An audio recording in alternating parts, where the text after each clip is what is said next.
अस्सलाम वालेकुम, क्या हाल चाल है दोस्तों। उम्मीद है सब खैरियत से होंगे। तो आज की वीडियो बोस्निया यूक्रेन पे, क्यों मैं अगेन वीडियो बना रहा हूँ यूक्रेन पे, बोस्निया पे, क्योंकि दोस्तों बहुत मसले मसाइल चल रहे हैं इन कंट्रीज के। दोस्तों को पता नहीं चल रहा है वीज़ा कैसे अप्लाई करना है। वीज़ा अप्लाई हो जाता है, उसके बाद जब वीज़े मिल जाते हैं एंट्री डिनाइड हो जाती है, एंट्री रिफ्यूज़ हो रही है। क्यों हो रही है? देखिए, कुछ चेंजेस हुई हैं, बोस्निया वीज़ा में भी चेंजेस हुई हैं। जहाँ तक यूक्रेन वीज़ा की बात करते हैं वहाँ पे भी कुछ चेंजेस आ रही हैं। देखिए, कोविड से पहले जो रिक्वायरमेंट्स थी ऑलमोस्ट ऑल कंट्रीज़ की सेम थी। अभी कोविड की सिचुएशन में या फिर इसके बाद अगर देखा जाए तो काफ़ी कंट्रीज़ ने अपने रूल्स भी चेंज कर दिए हैं और डॉक्यूमेंटेशन भी चेंज हुई है और एंट्री प्रोसीजर भी चेंज हुए हैं, खासकर रशियन स्टेट्स। देखें, आपने अगर किसी भी रशियन स्टेट के अंदर वीज़ा अप्लाई करना है तो आपको इनविटेशन लाजिम रिक्वायर्ड होता है। मेजोरिटी हर रशियन स्टेट में, मेजोरिटी के अंदर ऐसी, अगर रशिया बेलारूस की बात करें, यूक्रेन की बात करें, अगर बोस्निया की बात करें, तो अभी मैं आगे चल के बताता हूँ क्या किस तरीके से कुछ कंट्रीज विदाउट इनविटेशन भी आपको एक्सेप्ट करती हैं, उनके लिए क्या चीज़ रिक्वायर्ड होती है। सबसे मेन चीज़ यहाँ पे दोस्तों आ रही है, यूक्रेन बहुत सारे लोगों को वीज़ा दे रहा है। यूक्रेन इजीली वीज़ा आपको दे रहा है अगर आपके पास फ्रेश पासपोर्ट भी है और वीज़ा स्टेटस नॉर्मल है, लाइक सेल्स का है, सेल्स एग्जीक्यूटिव का है, या कोई भी सेल्स आपका प्रोफेशन है, तो यूक्रेन फ्रेश पासपोर्ट में भी आपको वीज़ा देता है। जहां तक सैलरी की बात रही, 5 to 7,000 दरम, 4,000 5,000 दरम सैलरी आपकी है, तब भी आपको वीज़ा मिल रहे हैं यूक्रेन के। और बैंक स्टेटमेंट की जहां तक बात रही, 12-14,000 15,000 रुपये भी आपका क्लोजिंग बैलेंस है तो आपको यूक्रेन वीज़ा दे रहा है। लेकिन उसमें ये सिस्टम होता है कि आपको इनविटेशन मंगाना पड़ता है यूक्रेन से।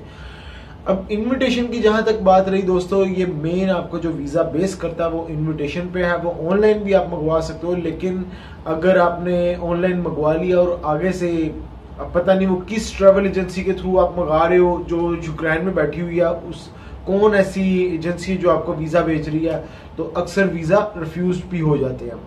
अच्छा, मेन चीज़ आती है कि सिर्फ वीज़ा ले लेना काम नहीं होता, एंट्री जो है वो सबसे मेन चीज़ होती है यूक्रेन की। जब आपने कीव एयरपोर्ट पे जाना है तो वहाँ पे आपसे अच्छे खासे क्वेश्चन होंगे, चाहे आप इंडियन हो, पाकिस्तानी हो, बंगाली हो, कोई भी नेशनल हो, एशियन, तो मेजोरिटी आपसे क्वेश्चनिंग हो रही है आपसे। और बहुत सारे लोग डिपोर्ट हो रहे हैं। अभी रिसेंटली भाई काफ़ी डिपोर्ट हुए हैं और इंडियंस भाई बहुत ज़्यादा डिपोर्ट हो रहे हैं। तो मैं बताता हूँ रीज़न क्या आ रही है डिपोर्टेशन की। देखें, आपको मेन चीज़ है कि जो एयरपोर्ट पे क्वेश्चनिंग हो रही है, मैं वो चीज़ आपको बताता हूँ। मेन चीज़ वो आती है कि आप यहाँ पे क्या करने आ रहे हो। तो आपके पास होना चाहिए, आंसर होना चाहिए कि इस करंट सिचुएशन के अंदर अगर पूरी दुनिया लॉकडाउन है तो आपने यूक्रेन क्यों चूज किया हुआ। इट्स मीन कि यूक्रेन की कुछ प्लेसेस ओपन हैं जो आपको पता होनी चाहिए, ठीक है। नंबर सेकंड पे आपसे ये क्वेश्चन हो रहा है, क्या आपको कोई बाहर पिक करने आया या नहीं आया। अगर तो पिक करने आया तो ठीक है, अगर नहीं आया तो उसी वक्त ही आपको साइड लाइन कर दिया जाता है और आपको एंट्री डिनाइड कर दी जाती है। देखिए, अब बाहर आपको कौन लेने आएगा? जो आपका स्पॉन्सर होगा, जो आपको इनविटेशन भेजेगा। अब देखें, बहुत सारी मार्केट में ट्रैवल एजेंसीज वगैरह भी बैठी होती हैं, वो आपको इनविटेशन तो अरेंज करके दे देती हैं। इनका इनविटेशन भी एक्सपेंसिव होता है। जहां तक इसके इनविटेशन की बात करूं तो तकरीबन 700 to 800 तक मार्केट में इनविटेशन बिक रहा है। इतने का तकरीबन उनको पड़ जाता है, 700 दरम्स to 800 दरम्स तक। और इसकी जो एम्बेसी फीस होती है यूक्रेन की, वो भी तकरीबन 700-750 दरम तक होती है। तो इसकी जो फीसें ही हैं वो तकरीबन 1400-1500 दरम तक आप चले जाते हो। अभी कंसल्टेंट की फीस निकाल के, ये सिर्फ मैं आपको यूक्रेन की एम्बेसी फीस, VFS की फीस और इनविटेशन फीस। अब मैं एक चीज बताता हूँ, जो बंदा आपको इनविटेशन भेज रहा है उसका गारंटी लेटर भी होगा, उसने अपनी कंपनी के सारे डॉक्यूमेंट्स भी भेजे होंगे, उसके बाद आपको वहां पे होटल बुकिंग भी उसने की होगी, उसके बाद उसने ये भी भेजा होगा कि मैं इस बंदे को पिक करने आऊंगा जब ये एयरपोर्ट पे आएगा, कीव एयरपोर्ट पे, किसी भी एयरपोर्ट पे आप पहुंचते हो तो आपको एयरपोर्ट पे पिक करने आएगा। तो ये भी चीज मेंशन होती है। तो फिर आपको उस बेस पे वीजा जब मिल जाता है और जब आप यूक्रेन जाते हो, डेटेड, बाय द वे ये डेटेड वीजा होता है। ऐसा नहीं होता कि आपने अप्लाई किया, आपको 1 मंथ का वीजा मिला और 3 मंथ्स की वैलिडिटी मिली है। ऐसा नहीं होता। जो आपने इनको प्लान दे दिया लाइक 15 to 22 तक मैंने यूक्रेन विजिट करना है, तो आपको 15 से 22 तक का ही वीजा मिलेगा, उन्हीं डेट्स में आपको ट्रेवल करना होगा। अच्छा, और जब वहां पे आप जाएंगे, मेजोरिटी जो आप इनविटेशन मंगवाते हो वो आगे से पिक करने नहीं आए होते, उनका काम नहीं होता। वो सिर्फ कहते हैं हमने इनविटेशन आपको भेज दिया और बस। यहाँ पे आपने ये चीज नोट लाजिम करनी है कि आपको जिस बंदे से इनविटेशन मंगवा रहे हो वो आपको पिक करने भी आए, और इनवाइटर जो होगा वो यूक्रेनियन होना चाहिए, ठीक है। ये दूसरा क्वेश्चन था। उसके बाद थर्ड नंबर पे आता है कि आपके पास पैसे कितने हैं, कितने डॉलर्स हैं आपके पास। तो दोस्तों आपके पास कम से कम $1000 तक तो होना चाहिए, ठीक है। आपने जितने दिन रहना है, 5-7 दिन रहना है, उस हिसाब से पर डे के हिसाब से आपके पास $100 होने चाहिए। तो 7 डेज रहना तो $700 तक आपके पास होना चाहिए। तो उसके बाद आपसे ये पूछा जाएगा कि आप अगर यूएई में रहते हो तो क्या काम करते हो, आपका आईडी कार्ड वगैरह दिखाएं और क्या सैलरी है आपकी, इस टाइप का क्वेश्चन होते हैं एयरपोर्ट्स के ऊपर। अगर आप वहां पे देखें, जब आपने एयरपोर्ट पे जाना वो आपको साइड पे एक रूम में ले जाएंगे। जब लोग रूम पे जाते हैं वो समझते हैं कि डेपोटेशन रूम है, यहाँ से एंट्री डिनाइड है। ऐसा नहीं होता। वहां पे जाके आपसे जब क्वेश्चनिंग होगी तो आपको एंट्री भी मिल सकती है।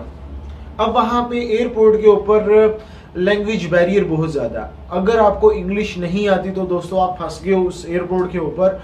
तो क्योंकि उनको यूक्रेनियन आती है, रशियन आती है और बहुत कम इंग्लिश आती है। अगर आपको इंग्लिश आती है तो थोड़ा बहुत काम चल जाएगा, अगर आपको इंग्लिश नहीं आती है तो समझ लो कि फारिग हो आप। तो फिर ऐसे ही जो लोग डिपोर्ट हुए होते हैं वही आगे से ट्रांसलेटर बने होते हैं, वही फिर आपकी ट्रांसलेशन करके बता रहे होते हैं।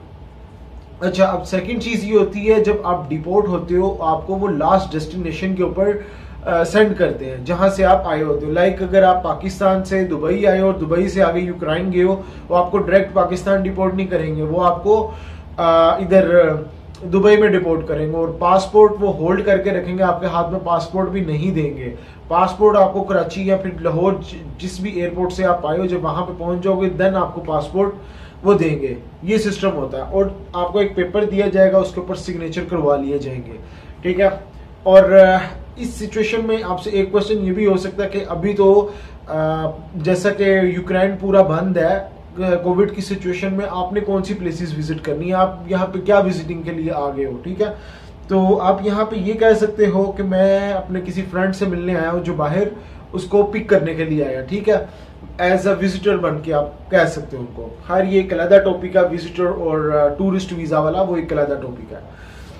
अच्छा, अब रही बात इनविटेशन की, दोस्तों मैं खुद भी अरेंज करके आपके लिए दे सकता हूं, और जिसमें गारंटी लेटर, इनविटेशन, उसके बाद होटल बुकिंग, और वो बंदा एयरपोर्ट पे पिक करने आएगा।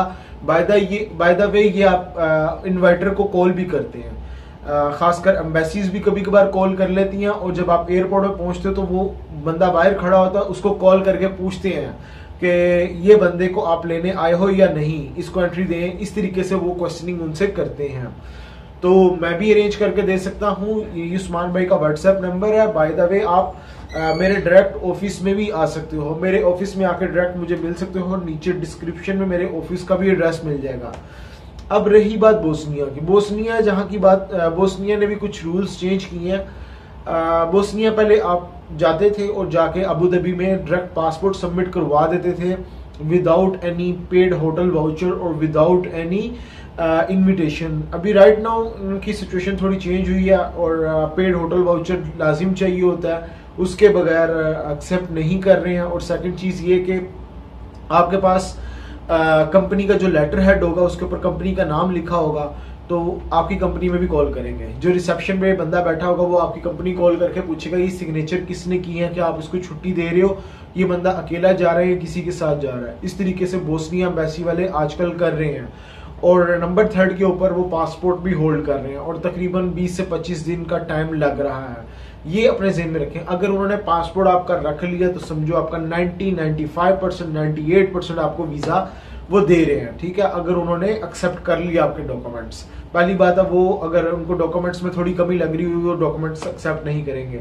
अब बात रही बोस्निया के इनविटेशन या पेड होटल वाउचर की, तो मैं वो भी आपको अरेंज करके दे सकता हूँ, वो भी मैं अरेंज कर रहा हूँ। तो अगर आप मिलना चाहो मिल सकते हो, अगर कोई फाइल डिस्कस करवाना चाहो फाइल बनवा सकते हो, या अपना केस डिस्कस करवा सकते हो। मैं यहाँ अल फहीदी में बैठा हुआ हूँ, जीनियस कंसल्ट के नाम से आप आ सकते हो।